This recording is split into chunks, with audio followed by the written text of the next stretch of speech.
विघ्नहर्ता श्री गणेश, श्री गणेश, श्री गणेश। आइए भैया, महामारी से पीड़ित सभी भक्तों को हमें सर्वप्रथम स्वच्छता का महत्व बताना होगा। तत्पश्चात गरल तरल जैसे महामारी प्रसारित करने वाले मलिन असुरों को हमें उचित पाठ भी पढ़ाना है। आइए।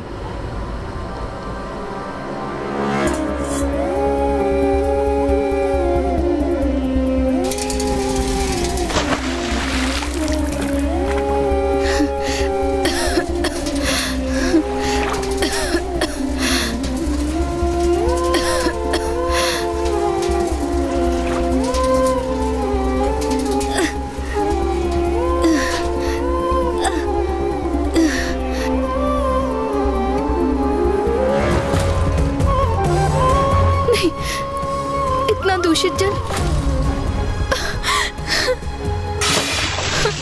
इतना दूषित जल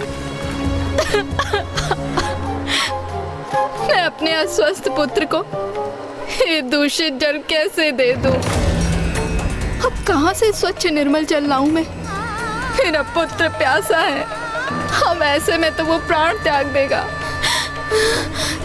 मेरे जीवन का भी कोई अर्थ नहीं रहेगा। सब नष्ट हो गया, सब नष्ट हो गया। नहीं नहीं, मेरा पुत्र, मेरा पुत्र, मेरा पुत्र मेरे समक्ष, ये मैं कदापि सहन नहीं कर सकती। इससे तो अच्छा उचित होगा कि मैं स्वयं अपने प्राण त्याग दूं।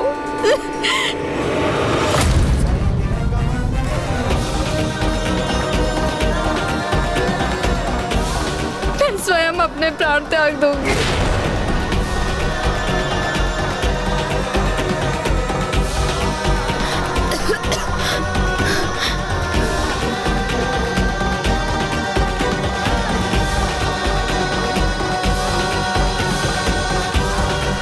रुकिए,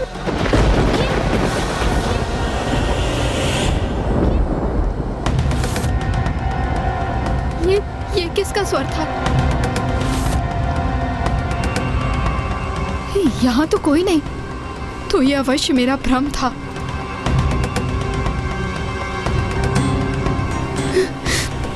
भैया, समस्या बड़ी हो अथवा छोटी, हमें निराश नहीं होना चाहिए, क्योंकि प्रत्येक समस्या का कोई ना कोई समाधान अवश्य होता है। कौन है ये? कितने दिव्य और सुंदर ब्राह्मण बालक हैं ये। इनके मुखमंडल पर कितनी अनुपम आभा है।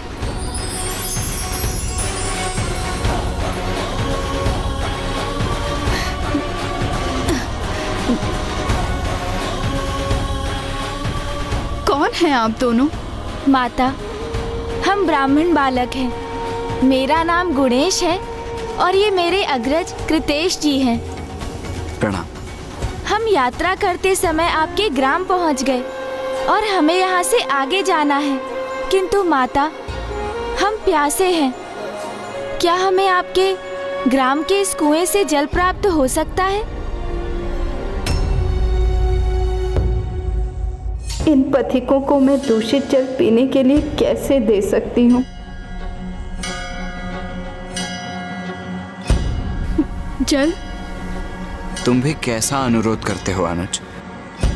माता हमारे लिए जल थोड़ी ना निकालेंगी, वो तो हम स्वयं भी निकाल सकते हैं ना।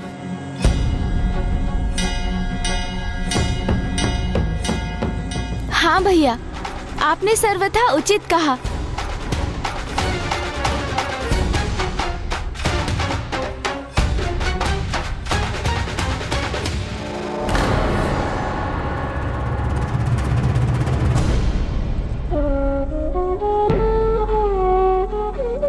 माता, मुझे कुएं तक जाने का मार्ग दीजिए।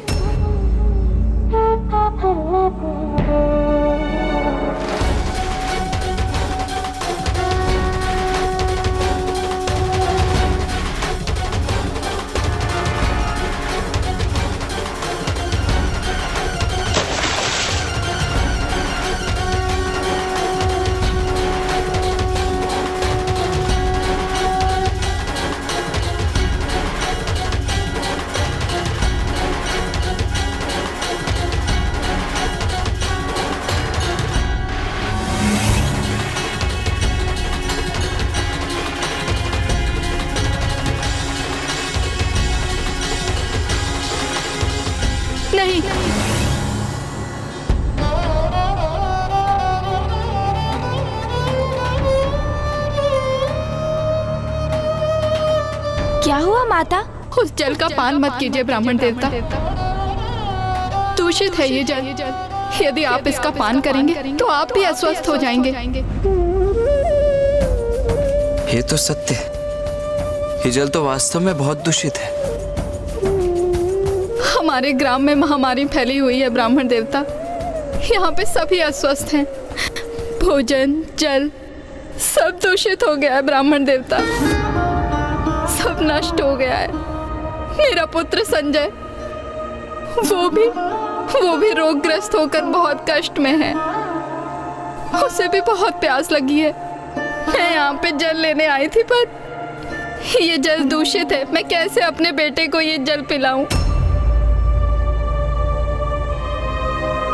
तो क्या इसीलिए आप इतनी व्याकुल हैं माता?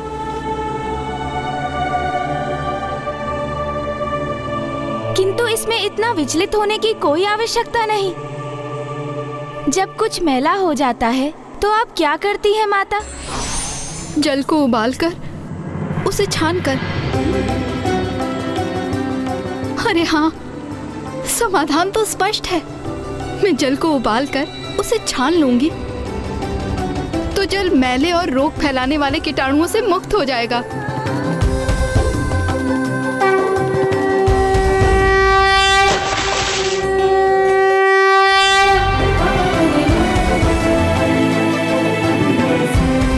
लो पुत्र, मैं तुम्हारे लिए जल लेकर आई हूँ।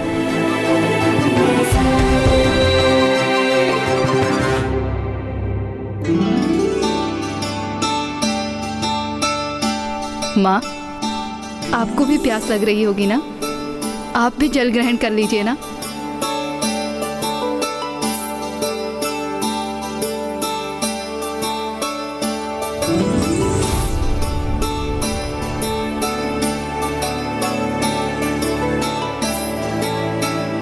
ब्राह्मण देवता, आज आप दोनों के कारण ही मैं अपने पुत्र को जल दे पाई हूँ। मैं आपका धन्यवाद कैसे करूँ? अरे हाँ, आपको भी प्यास लगी थी ना? मैं अभी आपके लिए जल उबाल कर लेकर आती हूँ। नहीं माता, हम तो जल बाद में ग्रहण कर लेंगे, किंतु आपके पड़ोसी भी अस्वस्थ हैं, तो हमसे पूर्व उन्हें जल की आवश्यकता है।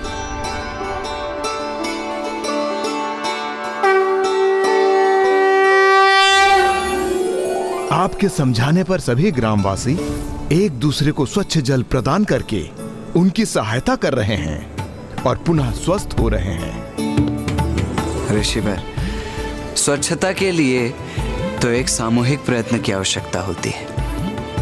आप स्वयं के गृह को स्वच्छ रखें, किंतु यदि आप अपने पड़ोसी के गृह के समक्ष मैला फेंक दें तो उससे उत्पन्न होने वाले रोग आपके गृह में भी तो प्रवेश करेंगे। इन ग्रामवासियों को मात्र इतना ही समझने की आवश्यकता है।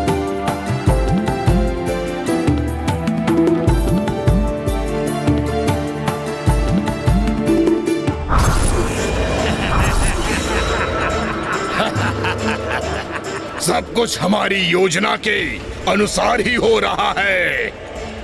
हमारा मैला विषैला जल रोगों का विस्तार कर रहा है। हाँ तरल, जब तक मेला रहेगा हम फलते फूलते रहेंगे और आलस्य के अवगुण के कारण यहाँ के वासी अपने स्थान को कभी स्वच्छ नहीं करेंगे। इसलिए हमारी योजना सफल होकर रहेगी।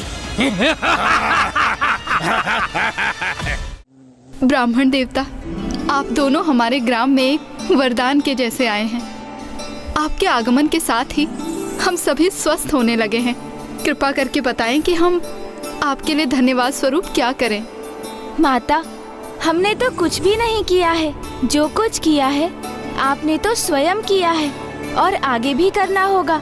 हम तो मात्र यहाँ पर आपका मार्गदर्शन करने आए हैं। स्वच्छता एक दैविक गुण है और आपका ये ग्राम दैविक प्रभावों से इसीलिए रिक्त है क्योंकि यहाँ स्वच्छता का अभाव है। अस्वच्छता से रोगों का विस्तार होता है। आप स्वयं अपने नेत्रों से देख लीजिए, इस ग्राम में स्वच्छता की क्या स्थिति है। तो आप सब रोगों से मुक्त कैसे रहेंगे?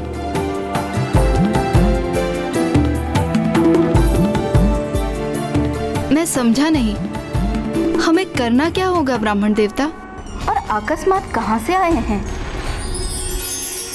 अवश्य, और उसके लिए कुएं के जल को उबालने के स्थान पर हम उसमें फिटकरी का प्रयोग कर जल को उसके स्रोत में स्वच्छ कर सकते हैं, क्योंकि फिटकरी जल के सभी मैले तत्वों को सोखकर जल को स्वच्छ करेगी और उसके उपरांत कुएं के तल में जाकर स्वयं स्थित हो जाएगी। मैं अभी यह कर देता हूँ ऋषिवर। अब शरीर तो स्वच्छ हो गए, किंतु जहाँ शरीर का वास है अर्थात आपका गृह, उसे भी तो स्वच्छ बनाइए।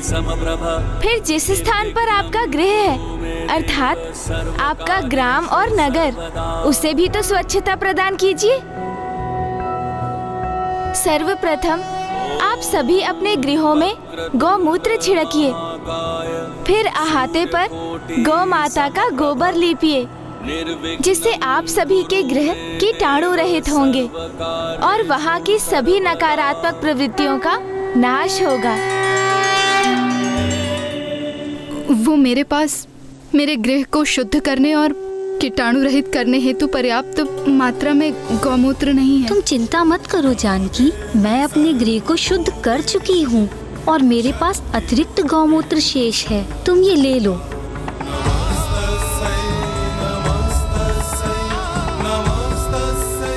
बहुत बहुत धन्यवाद।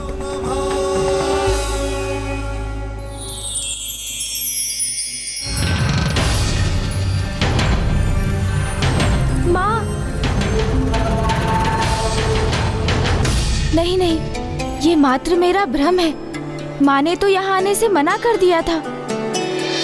भैया, इस पवित्र लेप से इस ग्राम के गृह शुद्ध हो रहे हैं, किंतु अब इस स्वच्छता से गरल और तरल को कष्ट पहुंचेगा।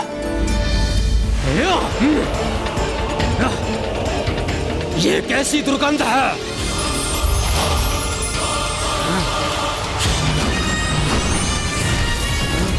अरे ये क्या? ये स्थान स्वतः ही स्वच्छ कैसे हो रहा? ये स्वच्छता हमारा श्वास लेना भी दूभर कर रही है। अस्वस्थ हो रहे हैं हम।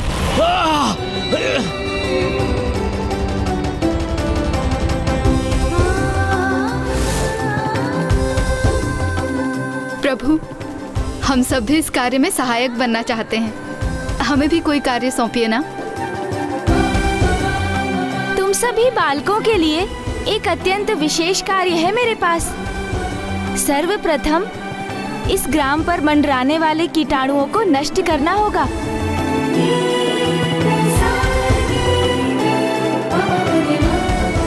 किंतु हम इन कीटाणुओं को नष्ट कैसे करेंगे? चिंता मत करो, उसका भी उपाय है मेरे पास। तुम सब जाओ और गोबर के उपले लेकर आओ।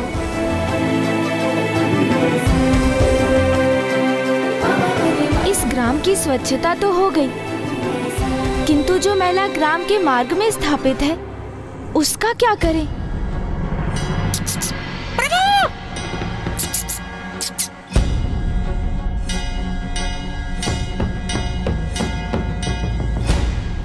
प्रभु, आपकी अनुमति हो तो उसका उपाय मैं कर दूं प्रभु। उचित है मूषक जी।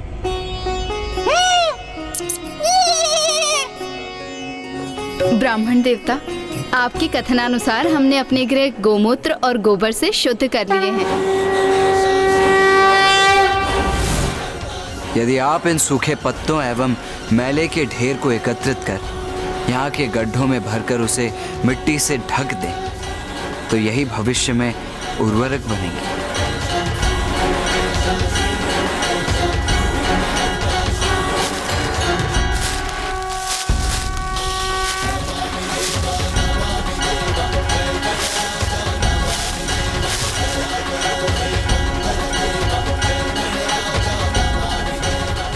कल संक्रांति का पर्व है और संक्रांति से एक दिवस पूर्व एक बड़ी अग्नि प्रज्वलित कर वातावरण को शुद्ध किया जाता है, समस्त नकारात्मकता को दूर किया जाता है।